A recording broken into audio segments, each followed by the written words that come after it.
จะห้องเพชรอย่างก็จะสั่นละเมื่อยบอดที่เจ้าหลายใจเมื่อยมีแฟนหลายใจอย่าลืมเปลี่ยนสถานะแอปตัวเองเด้อ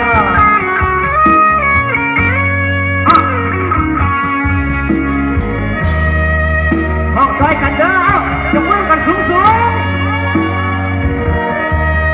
วันนี้ยกมือสูงสูงไปเนี่ยแค่ลองบ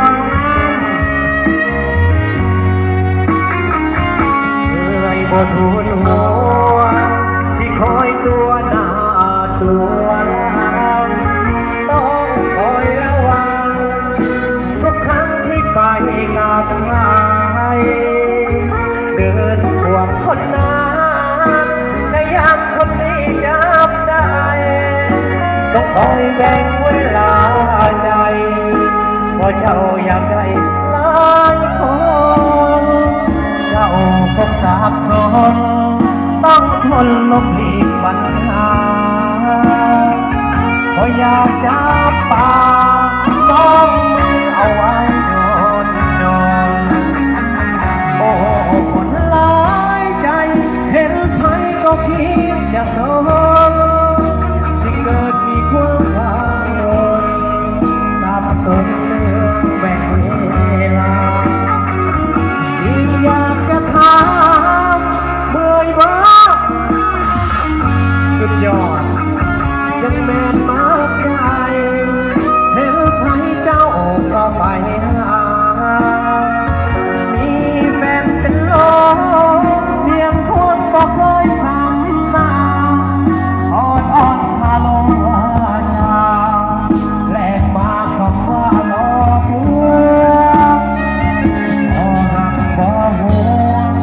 หลอกลวงผู้ชายทุกวันให้มาเกี่ยวพัน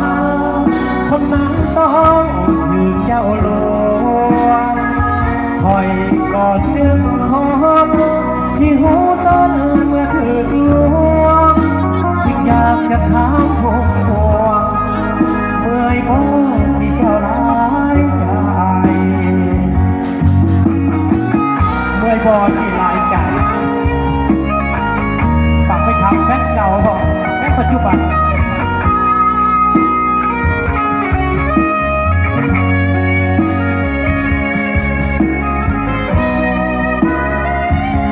เสียงอยู่สายเสียง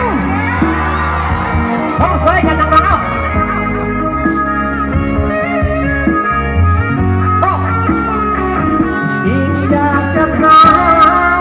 เมื่อยบ่สุดยอดจังแม่นมากได้เห็นใครเจ้าก็ไปหามีแฟนเป็นโล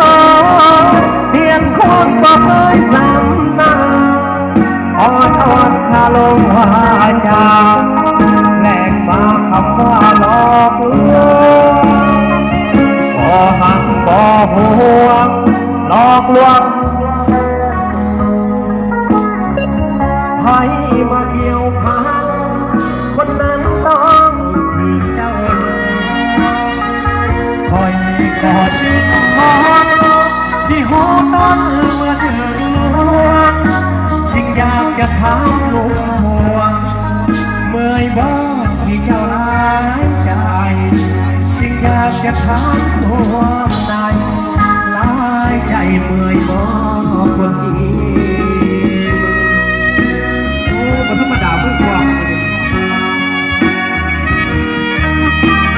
พึ่งกองเกดีมันได้ยังจัด